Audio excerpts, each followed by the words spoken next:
Olá, olá, graça e paz. Com um pequeno atraso hoje, mas a gente tá aqui. Nesse empenho, nesse compromisso de fazermos juntos o nosso devocional, aprendermos juntos da palavra de Deus. E hoje está aqui comigo a nossa presbítera Cleire, aqui ó. Glória a Deus. Boa noite, paz. Nossa presbítera Cleire vai participar conosco.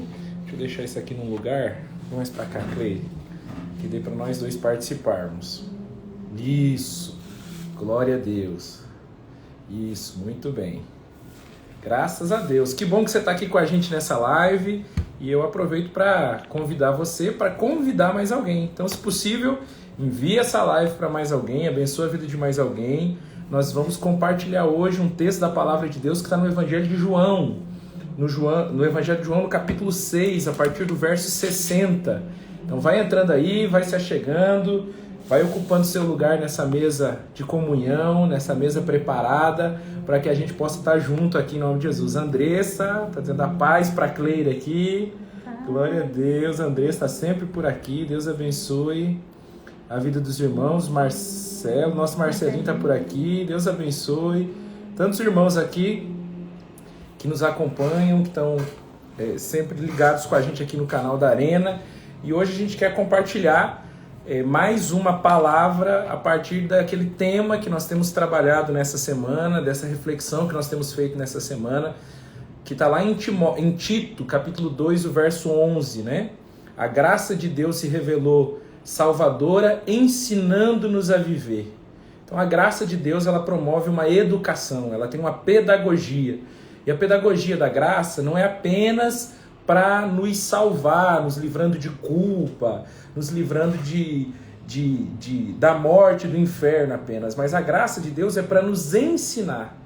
Então, para além de ter as culpas aliviadas, a graça de Deus tem uma pedagogia para ser ministrada no nosso espírito, nos ensinando a não viver pelo aquilo que nós sentimos, mas viver por aquilo que nós sabemos, por aquilo que nós estamos conhecendo e prosseguindo em conhecer. Nós começamos essa reflexão na segunda, melhor dizendo, hoje é quinta, né? Começamos a reflexão na segunda, dizendo o seguinte, a partir do Salmo 42, quando o salmista fala com a sua alma, né? Ministra a sua alma. E esse é o convite da graça de Deus, né? Para que a gente ministre a nossa alma. Então lá no Salmo 42, o salmista diz, por que te abates, ó minha alma? Por que te perturbas dentro de mim? Espere em Deus, pois eu ainda o louvarei. Então é isso, né? Esse é todo o nosso fio da meada aqui nessa semana. Não é sobre falar para Deus as coisas da alma, como que se ele não soubesse, e ele está assim esperando uma oração que a gente faça para que ele possa tomar ciência das coisas. Não é sobre isso, mas é sobre falar a nossa alma as coisas de Deus. Amém? E nesse sentido nós vamos continuar conversando sobre isso que a graça nos ensina, essa pedagogia da graça de Deus, e que embora vai ter diversas formas de metodologia, de aplicação, a pedagogia é o que nos importa, o ensinamento é o que nos importa. O Espírito Santo vai nos ensinar a aplicar isso, cada um à sua realidade, cada um na área que for conveniente, que for necessário, mas a base principal da onde todos nós vamos partir é a mesma. Por isso, ouça com atenção aquilo que o Senhor quer ministrar ao seu coração e depois pergunte ao Espírito Santo como aplicar isso, em que áreas aplicar isso na sua vida, qual a metodologia certa para você. Sabendo que as metodologias mudam, mas a pedagogia permanece a mesma. O ensino é sempre necessário. Os métodos para se ensinar é que vão ser diferentes ao longo do tempo. O ensino é sempre o mesmo. O método para se aplicar os ensinos que foram aprendidos podem variar conforme o tempo, a cultura e circunstâncias. Então não se apegue aos métodos, não seja uma pessoa metódica, seja uma pessoa aberta à pedagogia de Deus, ao ensino de Deus, e permita que o Espírito Santo revele a você o método correto a partir do ensino que você recebeu. Isso é a graça é educadora, é uma pedagogia, ensinando-nos a viver. Amém? E nós vamos compartilhar o texto de João, Evangelho de João, capítulo 6 e o verso 60. Eu queria ler alguns versos aqui e entender um pouco a respeito dessa direção de Deus quando a gente se sente assim um pouco traído, quando a gente se sente um pouco abandonado, como é que nós lidamos com isso e o que é que de fato Deus está ensinando, o que é que de fato Jesus está revelando em cenários como esse. E aí a conversa é de Jesus com os discípulos, lá no Evangelho de João, no capítulo 6, a partir do verso 60, e o texto diz assim: muitos dos seus discípulos, tendo ouvido tais palavras, disseram: duro é esse discurso, quem pode suportá-lo?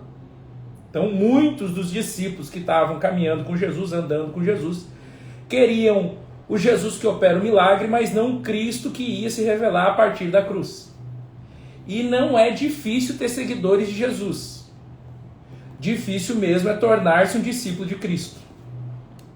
Enquanto seguidor de Jesus, aqueles homens aprendiam com mais um mestre da lei judaica, mais um rabino, mais um rabi, que existia naqueles dias num universo de tanto rabinato, de tantos rabinos.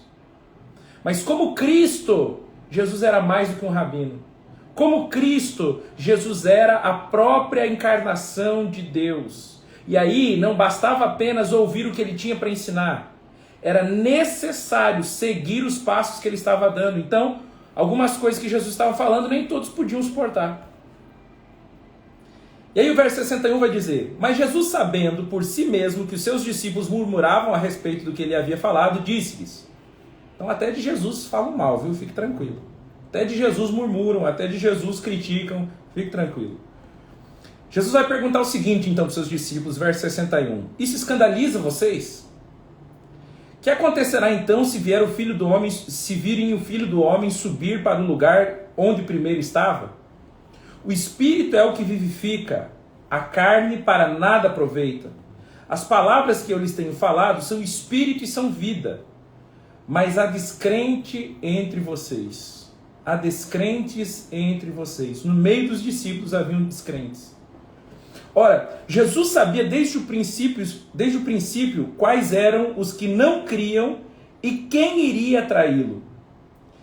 E prosseguiu: por causa disto é que falei para vocês que ninguém poderá vir a mim se não lhe for concedido pelo Pai. Diante disso, muitos dos seus discípulos o abandonaram e já não andavam com ele. Então Jesus perguntou aos 12: será que vocês também querem se retirar? Simão Pedro respondeu: Senhor, para quem iremos? O Senhor tem as palavras de vida eterna. E nós temos crido e conhecido que o Senhor é o Santo de Deus. Então Jesus lhes disse: não é fato que eu escolhi vocês, os 12, mas um de vocês é o diabo. E ele se referia a Judas, filho de Simão Iscariotes, porque este, sendo um dos 12, era quem o haveria de trair. Amém. Graças a Deus. Abre os seus ouvidos aí, preste a sua atenção para que a gente possa ser ministradas aí nessa palavra. Primeira coisa que eu quero compartilhar com você é que Jesus não estava preocupado com a sua fama, com a sua popularidade, com o número dos seus seguidores. Se Jesus tivesse um Instagram, possivelmente ele não iria estar preocupado com quanto engajamento, com o número lá de seguidores na sua página, para fazer disso uma certa validação para o seu ministério.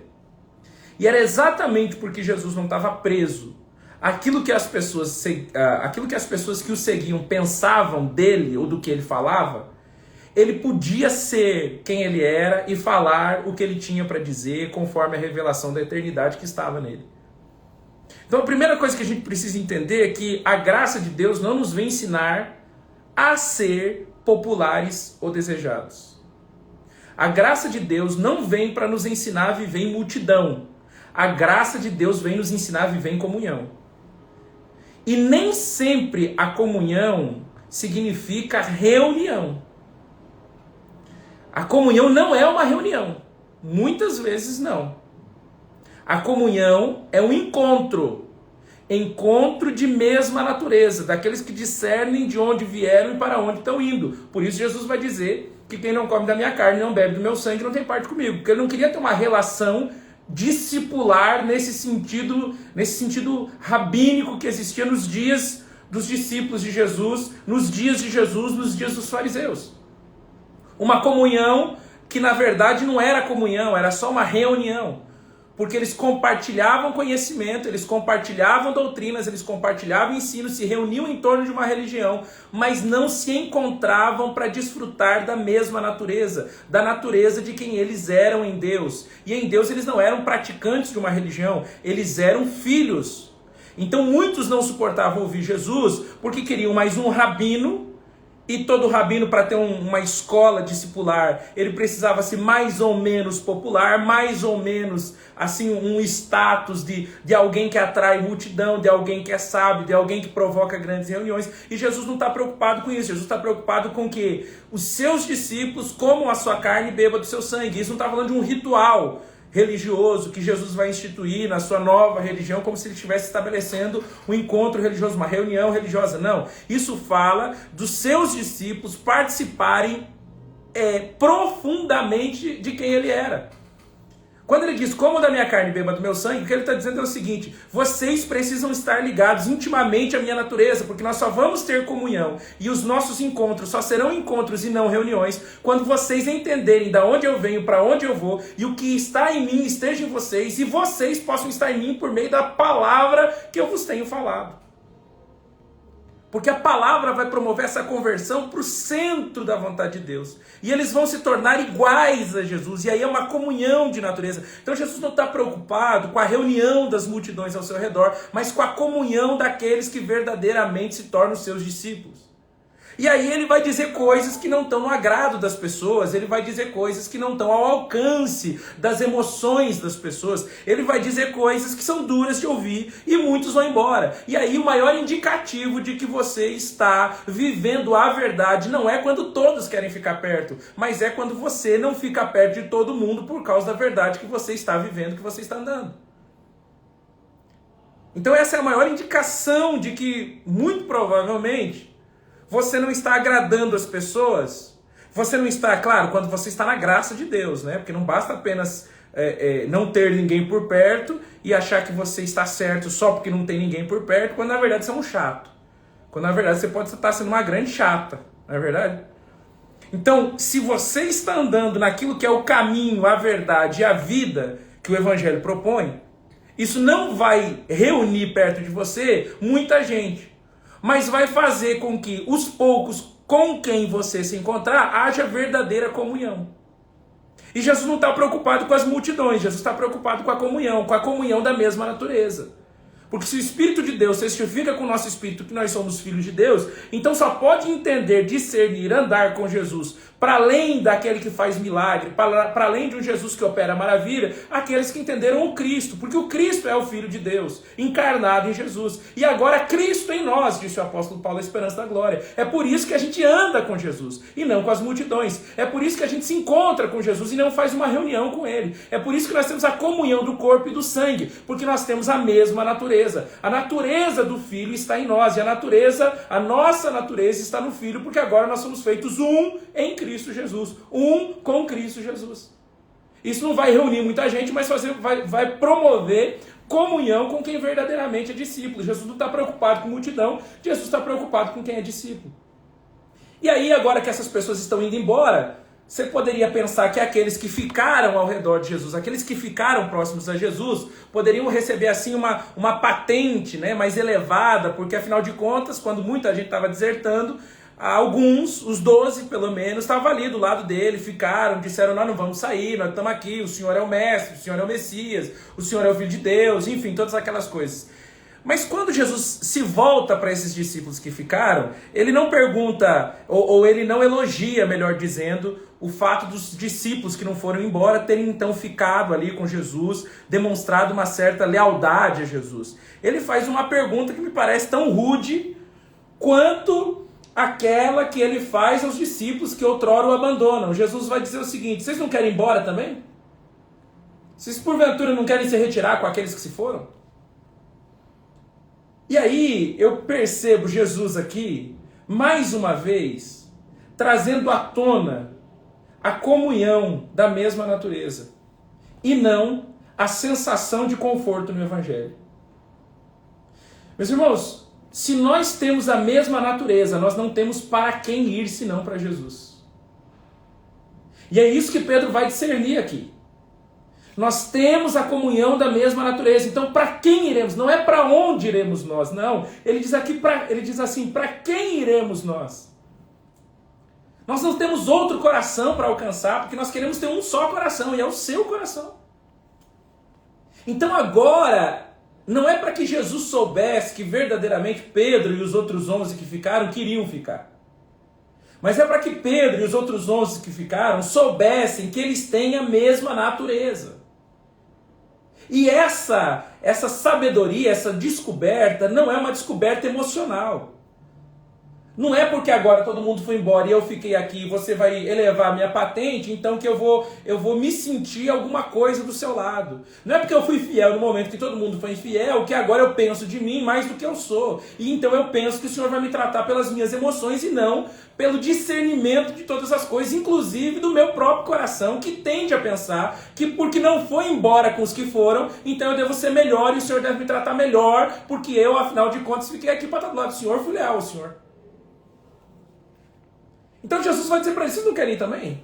Eles nem falaram que queriam ir, eles nem se manifestaram a respeito disso, mas Jesus está propondo isso, e me parece isso soar de uma grosseria, e me parece soar isso de uma deselegância, isso me parece soar assim de uma forma tão, talvez, rude, nem todos podem suportar, para que a nossa natureza fique revelada para além dos nossos sentimentos, mas através do nosso discernimento. Porque sim, o nosso coração nos prega peças. E quantas vezes, por termos resistido a determinadas fases difíceis com Deus, nós nos sentimos naquela condição que nos vitimiza muitas vezes, de pensar que Deus deveria olhar para nós com um carinho maior, com uma consideração melhor, porque nós, afinal de contas, resistimos tantas coisas para ficar na sua presença.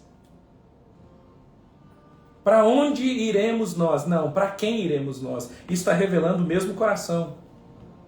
Então, se eles têm o mesmo coração, eles têm o mesmo coração para suportar as pressões. Porque olha o que diz em seguida o verso 69. Nós temos crido e conhecido que o Senhor é o Santo de Deus. Então Jesus lhes disse. Agora, tudo que Jesus tem para dizer para eles naquele momento, que parece ser duro, vai ficar claro, não agora pelas emoções deles, mas pelo entendimento, pelo discernimento deles. Entender o quê? Entender para que Jesus os chamou. Isso aqui é para a gente também. Se nós já não estamos mais movidos pelos nossos sentimentos, mas pelo nosso discernimento de espírito, nós vamos entender para que Jesus nos chamou. E aí Jesus vai dizer o seguinte no verso 70. Então Jesus lhes disse, não é fato que eu escolhi vocês os 12? Agora, Pedro, que você não está mais aqui porque você acha que foi melhor que os outros que foram embora e você ficou? Agora, Pedro, que você sabe que ficou e eu não vou lhe tratar pelos seus sentimentos, eu não vou levar a sua patente só porque você ficou quando todo mundo foi embora, agora que você não está nesse campo das emoções, então agora eu vou fazer para você uma pergunta. Eu não escolhi vocês? Os 12? Sim, Senhor, o Senhor escolheu. Imagino Pedro respondendo isso. Mas Jesus vai dizer então, ainda no verso 70, mas um de vocês é o diabo. E eu acho interessante isso, e eu queria que você, em nome de Cristo Jesus, prestasse atenção. Porque às vezes a gente pensa que a graça de Deus não é para a gente andar com gente ruim, é só para a gente andar com gente boa. Às vezes a gente pensa que a graça de Deus é tipo assim, para evitar que gente que vai ser usada pelo diabo fique no nosso meio e nos toque. E Jesus está dizendo para os discípulos, inclusive para o Pedro, não fui eu que escolhi vocês, os 12... Sim, mas um de vocês é o diabo. E Jesus está dizendo isso porque a graça de Deus nos salva, ensinando-nos, educando-nos a viver. E a viver no meio de gente que vai ser usada pelo diabo para tocar a nossa vida, para tocar a nossa história e para, de alguma forma, tentar corromper o propósito na nossa vida. Então a graça de Deus não vem para nos ensinar a fugirmos daquelas pessoas que podem ser usadas pelo diabo simplesmente porque elas podem ser usadas pelo diabo. A graça de Deus vem para nos ensinar a lidar com pessoas que podem estar sendo usadas pelo diabo na nossa vida. Não foi o diabo que escolheu os 12, ou Jesus escolheu os 11 e o diabo escolheu um deles, o 12º, para ser no meio deles um endemoniado. Não, foi o próprio Jesus. A graça de Deus nos ensina a lidar com gente difícil. A graça de Deus nos ensina a lidar com gente que tenta atrapalhar o propósito de Deus na nossa vida. A graça de Deus não é uma ideia para a gente se livrar daquilo que pode nos atacar.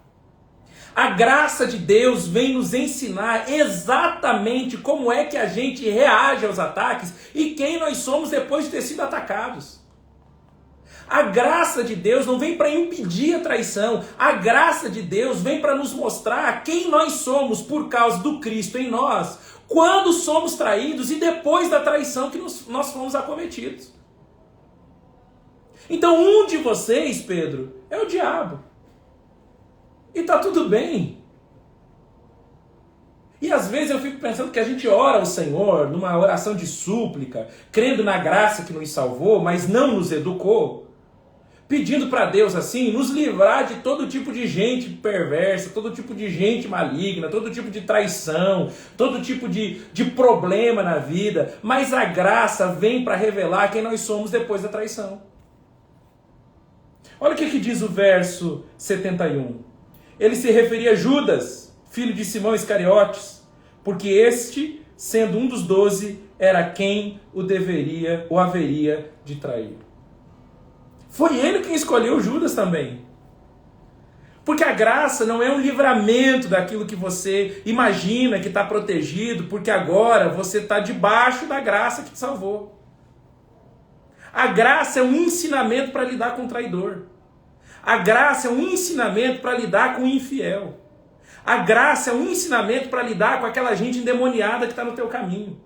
A graça precisa ensinar você quem você é. E você é alguém que está disposto a ir para a cruz por causa do propósito, sem crucificar alguém que talvez deveria estar na cruz no seu lugar, porque afinal de contas o malvado, o maligno, o provocador, aquele que está te fazendo mal, é esse, o traidor, e não você. E aí Jesus, como a expressão máxima da graça, não crucifica o Judas, sabendo que o Judas era o traidor, inclusive inclui o Judas, porque a graça é isso.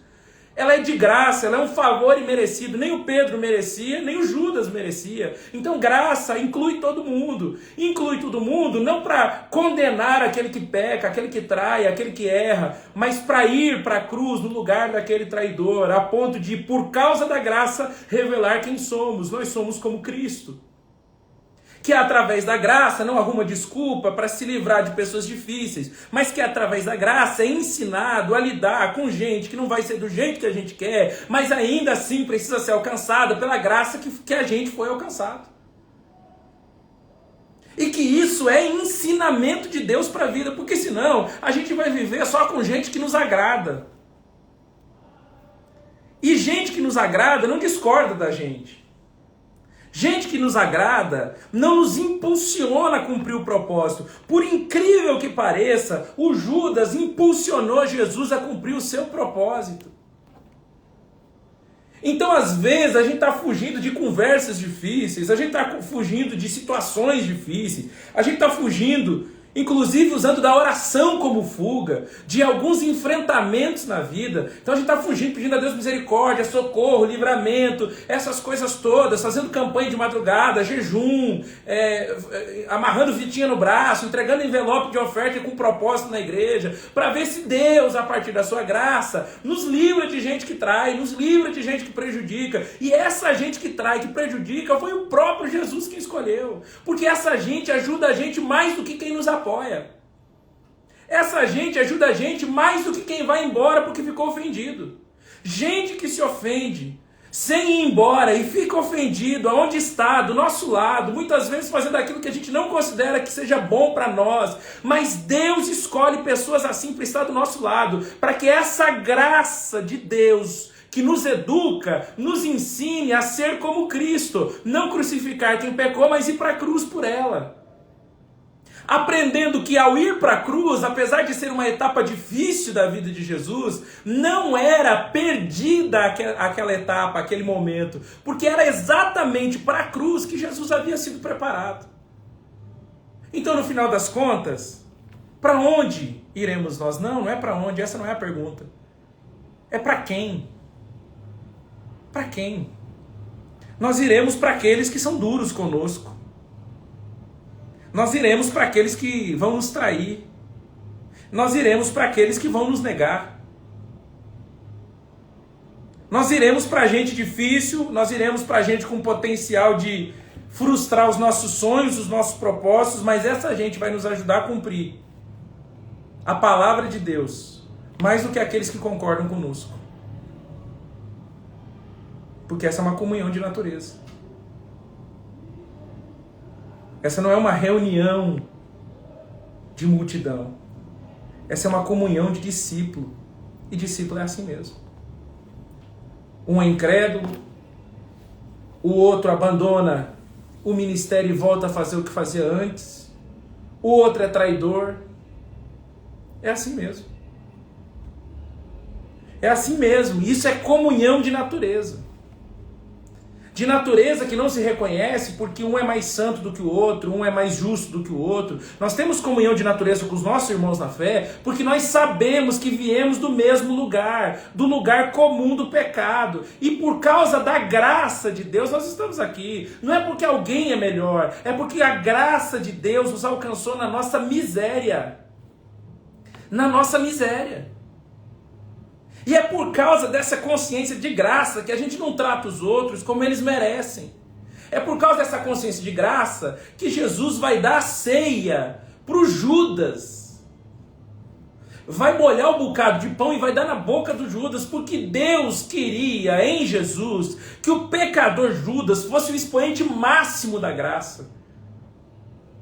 Que ao participar do corpo e do sangue de Jesus, ficasse claro na história que apesar de quem Judas era, ele tinha comunhão da mesma natureza, a natureza humana caída, a natureza de Jesus, que morreria na cruz, na crucificação de Jesus, mas que ressuscitaria por meio do Cristo e que todos aqueles que o recebessem seriam ressurretos com ele. Então não é porque a gente é melhor, não é porque a gente não foi embora quando todo mundo foi, não é porque a gente ora mais, se esforça mais, dizima todo mês, não, é por causa da graça, e essa graça não só nos salva do pecado, da culpa, da morte, do inferno, mas ela nos ensina a ser graciosos, a agir através da graça com gente que não merecia graça, mas é exatamente por causa da comunhão da mesma natureza que a gente age assim. Então não foi o diabo que escolheu o traidor. Foi o próprio Jesus. E essa é a revelação máxima da graça. Jesus escolhendo o traidor para andar com ele, para que os traidores tivessem a comunhão da mesma natureza. Essa graça de Deus, além de nos salvar, ela nos educa e ela precisa nos educar. A perdoar não porque a gente está sentindo, a perdoar porque a gente sabe que tem a comunhão da mesma natureza. Nós fomos mortos no pecado todos, e se não fosse por Cristo, nenhum de nós tínhamos ressuscitado.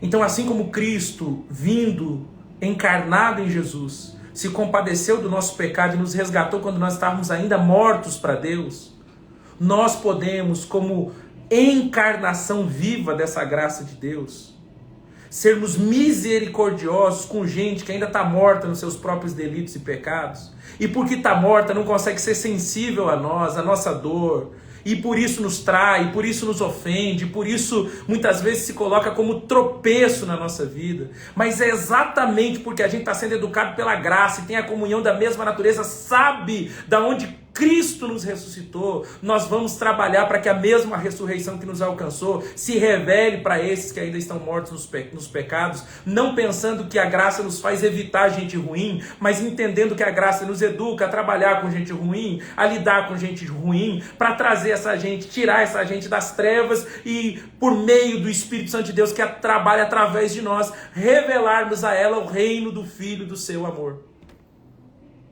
Então, em nome de Cristo Jesus, o Senhor, não fuja de gente difícil. Não fuja de gente difícil lá no seu trabalho, não fuja de gente difícil lá na sua faculdade, não fuja de gente difícil no meio da sua família, não fuja de gente difícil. Quem escolhe gente difícil, e às vezes essa gente difícil é até o traidor, quem escolhe não é o diabo. É Jesus. Para que a graça se materialize através de nós.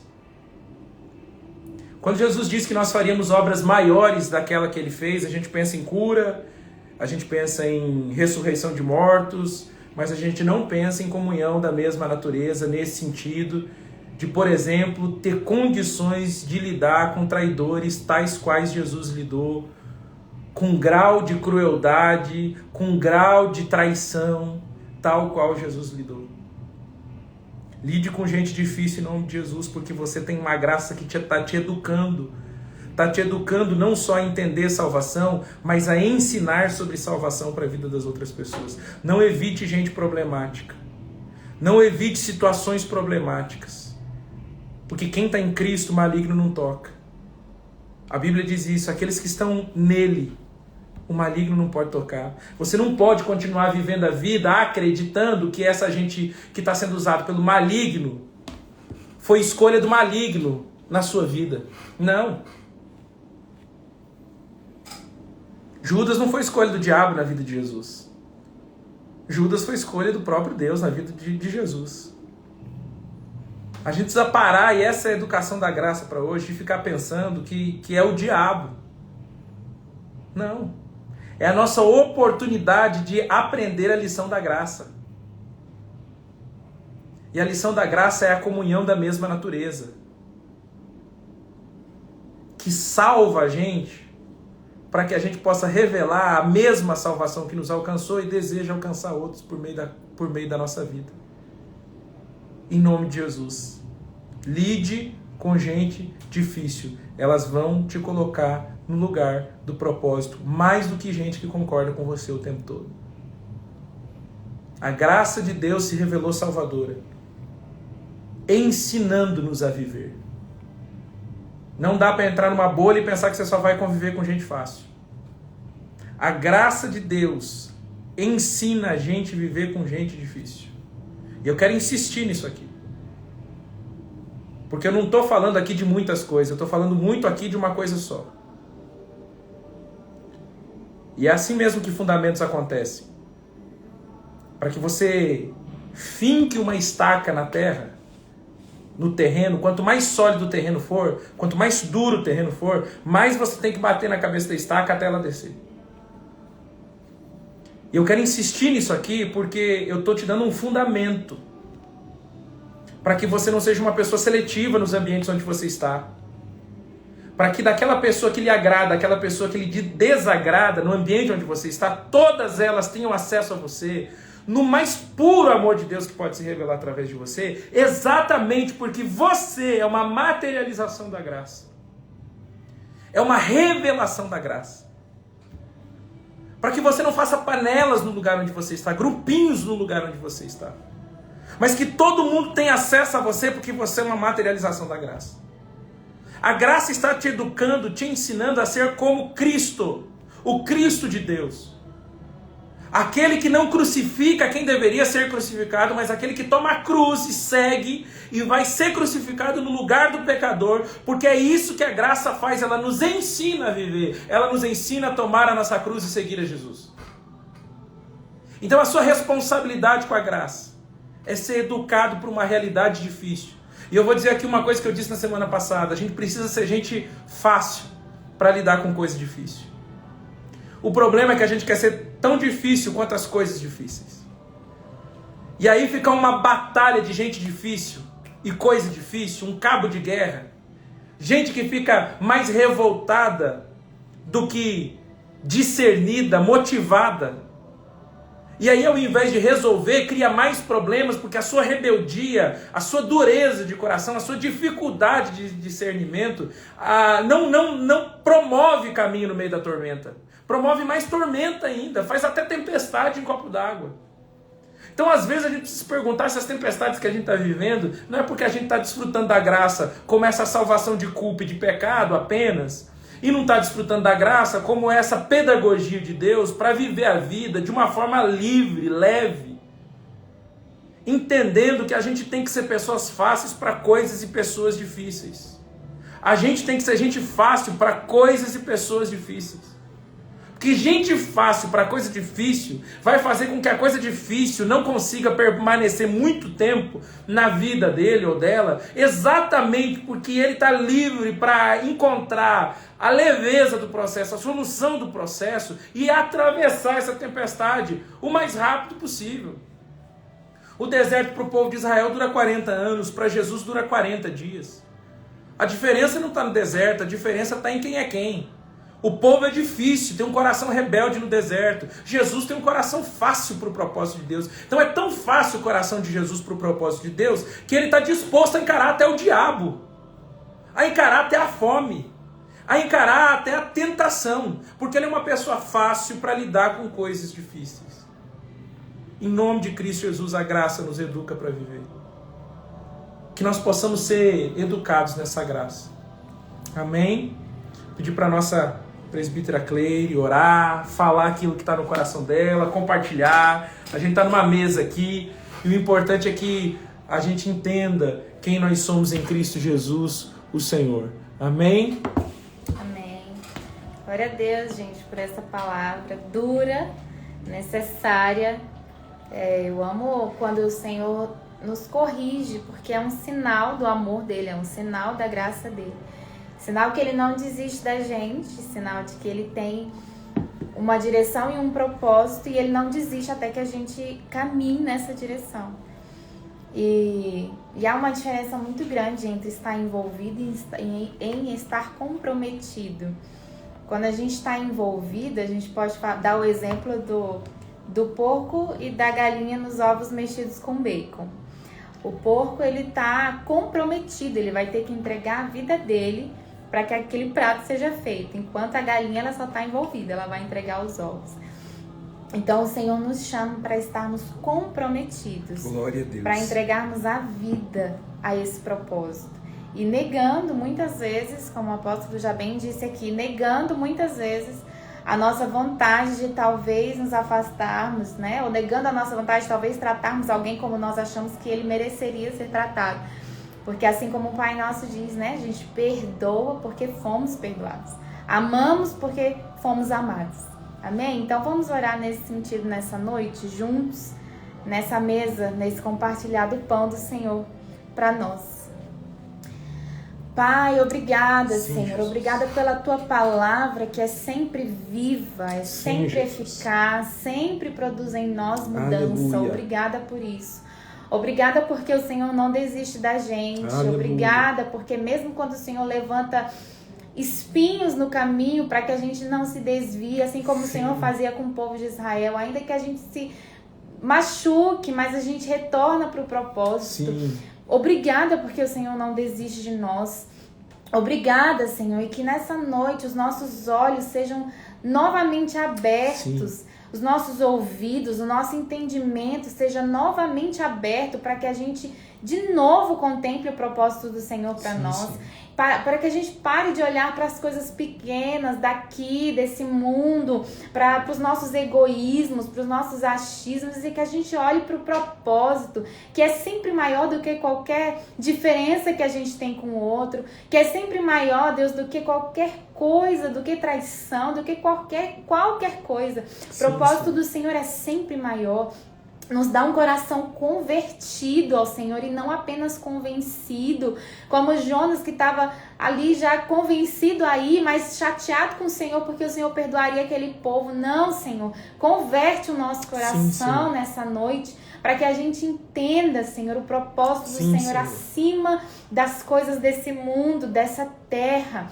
No nome de Jesus, ó Deus, se enquanto estávamos aqui compartilhando a palavra, estamos aqui orando, o Senhor trouxe pessoas à nossa mente que, sim, Senhor, que são pessoas que às vezes parece que estão aí nos tirando do propósito, mas que nessa noite o Senhor nos deu discernimento para compreendermos por que o Senhor colocou aquela pessoa, Deus, nas nossas vidas, qual a direção, Deus, que devemos tomar em relação a essa pessoa, ou a essa circunstância, ou a essa situação. No nome de Jesus, que sejamos espirituais para compreendermos essas coisas. E para sermos, ó Deus, aquilo que o Senhor nos chamou para ser. Manifestarmos a graça do Senhor. Porque a criação aguarda ansiosamente a manifestação dos filhos de Deus. E nós somos os teus filhos e nós devemos manifestar, Senhor, a bondade do Pai, o amor do Pai, apontarmos Jesus, ó Pai. Em nome de Jesus, nos ajuda nessa noite, aqueles que estão retornando para suas casas depois de um dia de trabalho, que talvez vão se deparar com pessoas ali que são desafiadoras, ou aquelas pessoas que estão indo trabalhar irão se deparar com pessoas desafiadoras nos seus trabalhos. Nos direciona, Senhor, nos direciona, nos faz entender, para a glória do nome do Senhor. Oramos nessa noite, em nome de Jesus. Amém. Amém. Em nome de Jesus, amém, amém, amém. Amém. Que o Senhor abençoe a sua vida. Glória a Deus. Eu termino com a palavra de Colossenses capítulo 1, os versos 24 a 29, que diz assim: agora alegro-me nos meus sofrimentos por vocês e preencho o que resta das aflições de Cristo na minha carne, a favor do seu corpo, que é a igreja, da qual me tornei ministro de acordo com a dispensação da parte de Deus, que me foi confiada em favor de vocês, para dar pleno cumprimento à palavra de Deus. O mistério, melhor dizendo, que estava escondido durante séculos, durante gerações, mas que agora foi manifestado aos seus santos. E a estes Deus quis dar conhecimento, Deus quis dar a conhecer a riqueza da glória dos mistérios entre os gentios, que é Cristo em vocês, a esperança da glória. Este Cristo nos anunciou, advertindo a todos e ensinando a cada um em toda a sabedoria, a fim de que apresentamos cada pessoa perfeita em Cristo. E para esse fim que eu me empenho, esforçando-me o mais possível, segundo o poder de Cristo que opera poderosamente em mim. Amém? O Senhor nos deu a oportunidade de apresentar cada pessoa perfeita em Cristo. Por isso Paulo diz que ele cumpre o restante das aflições de Cristo na sua carne em favor da igreja. Entenda isso. Não fuja de gente difícil, nem de tempos difíceis. Quem escolheu Judas foi Jesus. Isso tem a ver com o fato de que Judas é talvez a expressão máxima da revelação da graça, de um Deus que escolhe mesmo quando a gente não escolhe Ele. Que você possa escolher pessoas que talvez não te escolheram, no sentido de que essas pessoas sejam abençoadas por quem você, elas vão ser encontradas perfeitas por Cristo Jesus. Lembrando que o amor é o vínculo perfeito. É quando a gente ama alguém que nós aperfeiçoamos aquela pessoa. E Jesus ensinou a amar quem nos odeia. Jesus ensinou a amar quem nos persegue, a perdoar quem nos ofende. Que essa seja uma educação da graça para a nossa vida, em nome de Cristo Jesus. Essa live vai ficar disponível, que você possa desfrutar dela, enviar para mais alguém, abençoar mais alguém. Também as nossas lives estão ficando salvas no YouTube da igreja. Lá no YouTube da igreja, no canal Arena Apostólica Church, tem lá um playlist, e nas playlists estão lá gravadas disponibilizadas todas as lives que nós fizemos aí durante esses últimos dias. Que Deus abençoe a sua vida, fica na paz e até a próxima. Até amanhã.